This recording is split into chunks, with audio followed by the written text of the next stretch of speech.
Acho que meu coração tá com um gosto meio específico.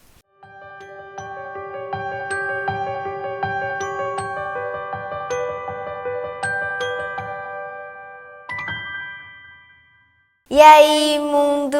Como vocês estão? Espero que esteja todo mundo bem.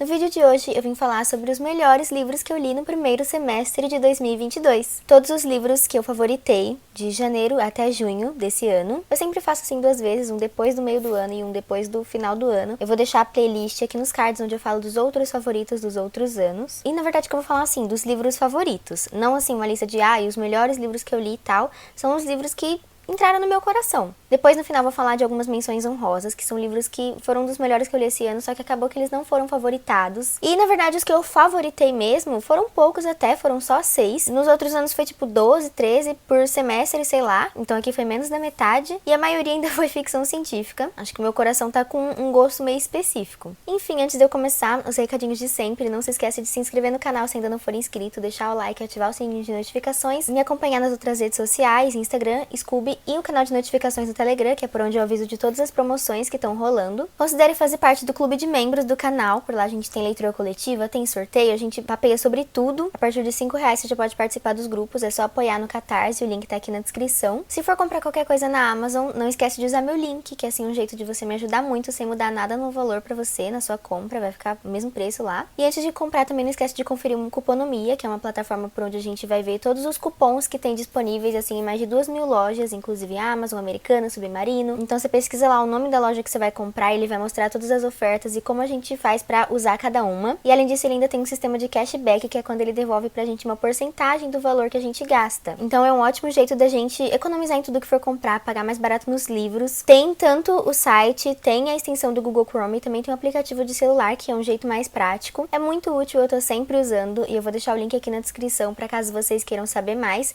E se inscrevendo por esse link você já ganha uns R$5. Agora vamos começar com os livros favoritos. Muito provavelmente você já deve ter visto eu ter falado deles em algum outro vídeo, porque se foram livros que eu favoritei, né, eu ia querer falar deles mais vezes. E aqui eu vou falar de um jeito mais resumido, assim, de porquê que eles foram favoritos, mas se vocês quiserem saber, tipo, uma resenha mais aprofundada sobre cada um, aspectos positivos, aspectos negativos, eu vou deixar aqui nos cards a playlist com os lidos do mês, e aí nesse vídeo de lidos do mês eu faço essa resenha de cada um. O primeiro que eu favoritei no ano foi um que eu li em janeiro, que foi Jurassic Park, do Michael Crichton. Ele é um clássico da ficção científica que ficou mais famoso por conta da adaptação, né, do filme. Aqui, um velho rico e ambicioso decide criar uma espécie de zoológico em que as atrações vão ser dinossauros, mas dinossauros vivos, que foram criados a partir da recuperação e clonagem de DNA pré-histórico. Ele acha que vai ser um sucesso, que ele vai ficar ainda mais rico, que vai dar tudo certo, só que não, infelizmente dá tudo errado. É isso aqui que acontece quando as pessoas não escutam, não levam a sério os cientistas. E é um livro cheio de ação, com mistério, terror, drama, comédia e muita ciência. Muita mesmo, de vários tipos, e são uma das coisas que eu mais gosto aqui nessa história, sabe? Ciência de um jeito legal e inteligente. Aqui a gente acompanha vários pontos de vista, o que deixa a gente meio onipresente nessa história, sabendo de tudo que tá rolando com todos os personagens. E é uma leitura super frenética, porque tem várias coisas acontecendo ao mesmo tempo, a gente fica naquele desespero pra saber o que vai rolar. Tem vários plot twists também. Enfim, é criativo, é bem escrito, é fenomenal. O segundo favoritado do ano eu li em fevereiro e foi a leitura coletiva do Anturistas, um clube de leitura em que a gente lê livros clássicos, de preferência da editora Antofágica, mas pode ser qualquer editora que você quiser. O link para entrar vai estar aqui na descrição, é totalmente gratuito. E em fevereiro a gente leu o livro 1984 do George Orwell, que é um clássico da distopia. Que surto que foi esse livro aqui. Aqui a gente tem um governo totalitário em que as pessoas não têm liberdade e são vigiadas o tempo inteiro pelas teletelas, que estão em todos os lugares, que são literalmente telas como se fossem TVs que ficam passando propaganda ali do partido, mas ao mesmo tempo que você tá assistindo ela também tá assistindo você, te filmando e vigiando. As pessoas estão divididas em classe, tem o partido interno, o partido externo e os proletas. E o protagonista, ele é membro do partido externo, ele é meio que um funcionário público que trabalha no Ministério da Verdade. Ele trabalha modificando notícias, assim, de jornais, livros, revistas, pra ficar de acordo com a verdade única e absoluta do partido. Todas as informações são manipuladas, isso se assemelha um pouco com a nossa realidade, né? E daí o protagonista começa começa a contestar tudo, e isso é muito perigoso. Uma das coisas que mais me impressiona nesse livro é como o mundo aqui, o universo é extremamente bem construído. E o partido também, né? Todas as leis que o regem, a entidade que o representa, né, que é o grande irmão, a nova língua, que é um novo idioma que eles estão implantando, que em vez de expandir o vocabulário vai diminuir, porque, né, quanto menos as pessoas pensarem, melhor para o governo. É tudo muito bem pensado, nos mínimos detalhes. Além disso, a escrita dele é bastante fluida e tranquila, mesmo sendo um clássico, isso era um receio que eu tinha, e o final dele é ao mesmo tempo totalmente revoltante, surpreendente e genial. Foi uma das melhores coisas que eu já li. Em fevereiro eu também favoritei Matéria Escura, do Blake Crouch, que é o outro de ficção científica.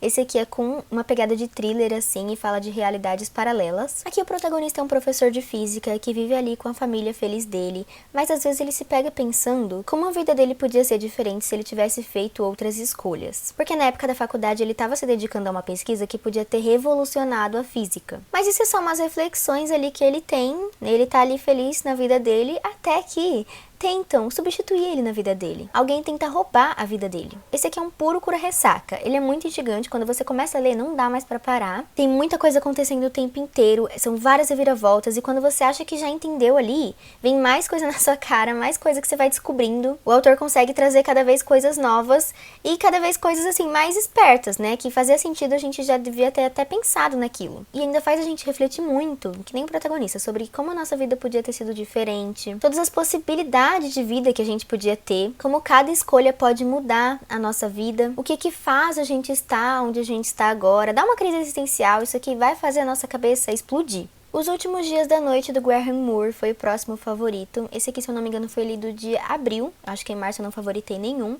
Esse aqui não é ficção científica, mas é ficção histórica com ciência. O protagonista é o Paul, que é um advogado prodígio, porque ele tem 26 anos e já é muito renomado. Já foi contratado ali para um caso de extrema importância, que é defender o industrial George Westinghouse das acusações e processos que o cientista Thomas Edison abriu contra ele por quebra de patente. Porque esse livro aqui vai falar da invenção da lâmpada elétrica e mais especificamente da Guerra das Correntes, que foi essa disputa intelectual e jurídica entre o Thomas Edison, o George Westinghouse e o Nikola Tesla por causa da patente da lâmpada elétrica. Eu falando aqui tá parecendo um livro histórico demais, chato, parado, arrastado, mas não é. É ação o tempo inteiro, é correria, porque tem toda essa treta aí rola ameaça, rola xingo, rola tentativa de assassinato. O jeito que essa história é contada é super interessante, tem vários plot twists muito engenhosos e, como eu falei, é uma ficção histórica, né? Então é uma história romantizada, mas toda baseada em fatos reais. Então dá muito pra aprender mais sobre esse momento e essas figuras históricas de um jeito bem mais divertido e dinâmico. E tem ciência, né? Tem física, tem suspense, tem drama, tem romance, tem tudo que eu gosto. Foi incrível. A Curva do Sonho, da Ursula Le Guin, se eu não me engano, foi do lido de maio e foi um dos favoritos da vida. É também uma ficção científica, só que foca mais em outras coisas. Aqui, os sonhos do protagonista alteram a realidade, só que de um jeito diferente. É como se sempre tivesse sido daquele jeito e só ele se lembra da mudança. A gente vê como que o sentimento dele em relação a isso é meio que de aversão, porque ele tem muito receio, muito medo de inconscientemente acabar fazendo uma mudança catastrófica, porque meio que não é ele que controla, né, os sonhos, não é do jeito que ele quer, então ele fica tomando remédios para inibir os sonhos, só dormir sem sonhar. Só que esse abuso dos remédios faz com que ele fique viciado e seja parado por algumas autoridades e tenha que fazer uma terapia obrigatória. E aí quando ele vai passar na sessão de terapia, ele vai mostrar pro psicólogo que ele não tá maluco, que ele realmente acaba mudando a realidade, ele faz uma demonstração, e aí o psicólogo começa a usar dessas habilidades do protagonista, e o protagonista vai reparando como aos poucos as coisas vão mudando, as outras pessoas nem notam, né? Elas nem sabem, nem como saber que elas estão vivendo em uma realidade que foi totalmente mudada, que podia ser uma coisa super diferente antes, né? É como se todos vivessem uma mentira. Tem uma escrita lindíssima e profunda, uma das frases daqui até virou meu status do WhatsApp, assim. Ele é cheio de questionamentos e críticas, assim, e fala sobre como a nossa história é importante pra quem nós somos. Fala de raça de um dos jeitos mais bonitos que eu já li, mesmo sendo super simples e sutil. E o final é meio sem sentido, mas é um sem sentido que condiz com a história. Eu amei esse livro do início ao fim e foi o melhor que eu li nesse primeiro semestre. E aí o último livro que eu favoritei esse primeiro semestre foi um lido de junho, que eu já falei em vários vídeos aqui recentemente,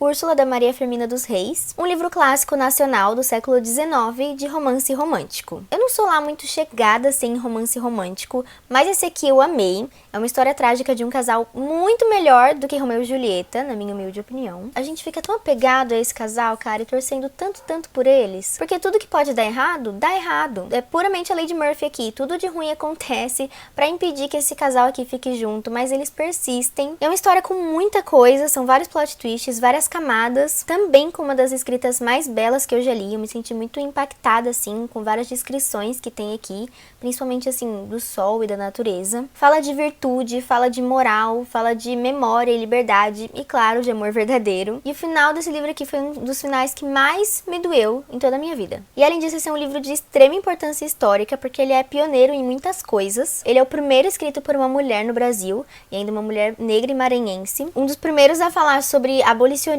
Tem o primeiro diálogo entre personagens negros, o primeiro registro da experiência de uma pessoa que veio no navio negreiro, o primeiro a tratar os colonizadores como bárbaros e selvagens e os escravizados com humanidade e como vítima. Os personagens negros dessa história aqui são personagens secundários que são escravizados, mas eles têm tanta importância e tanta relevância para a história quanto os protagonistas. Eles têm destaque e são até mais construídos e mais aprofundados que os personagens brancos. A gente vê os sentimentos deles, as histórias deles. Esse livro ele é perfeito, eu não sei como ele não é mais falado. Merece muito mais reconhecimento. Agora eu vou falar duas menções honrosas, que são livros, assim, um dos melhores que eu li nesse primeiro semestre, só que eles acabaram não se tornando o favorito. O primeiro é Tortarado, do Itamar Vieira Júnior, que eu li em janeiro e foi pro clube de leitura coletiva do canal. É uma ficção literária com traços de realismo mágico, que fala de natureza, pertencimento, lutas pelos direitos, racismo e muito mais coisa. Tem como protagonista duas irmãs, e a história começa quando elas são crianças e são marcadas pra sempre e ligadas, assim,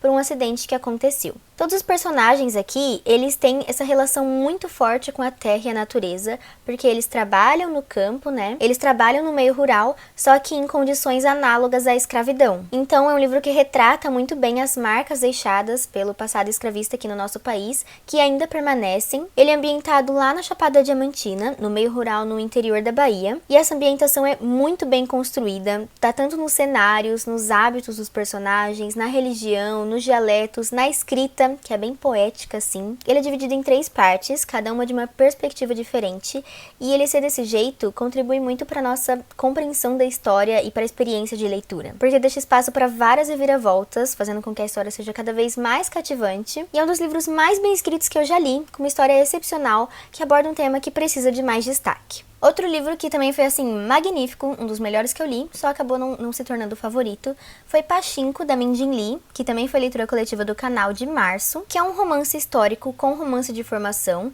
que fala de guerra e pátria, identidade e pertencimento. É um livro geracional, conta a história, assim, de toda uma família, então se passa durante vários anos, basicamente quase todo o século XX, lá no Japão. Então a gente também vê toda a história, assim, do Japão e da Coreia durante esse período. Começa com a ocupação japonesa na Coreia, passa pela Segunda Guerra Mundial, com a divisão entre Coreia do Sul e Coreia do Norte, Guerra das Coreias. E a gente vê como a vida das pessoas mudava quando estava acontecendo isso, porque a gente aprende sobre esses acontecimentos históricos não de um jeito didático, mas, assim, vendo o que as pessoas tinham que sacrificar. A gente vai acompanhar essa família de coreanos que, no começo da história, eles se mudam da Coreia para o Japão. E lá era muito difícil, eles sofriam muita discriminação étnica. E mesmo depois, assim, de gerações, eles continuaram sofrendo, mesmo os bisnetos desses personagens do início, que tinham nascidos no Japão, mas por terem essa linhagem coreana, ainda sofriam muito preconceito. E como eu falei, né, a gente acompanha essa família meio que começando com os bisavós e terminando com a história dos bisnetos. Então não tem, assim, um personagem principal,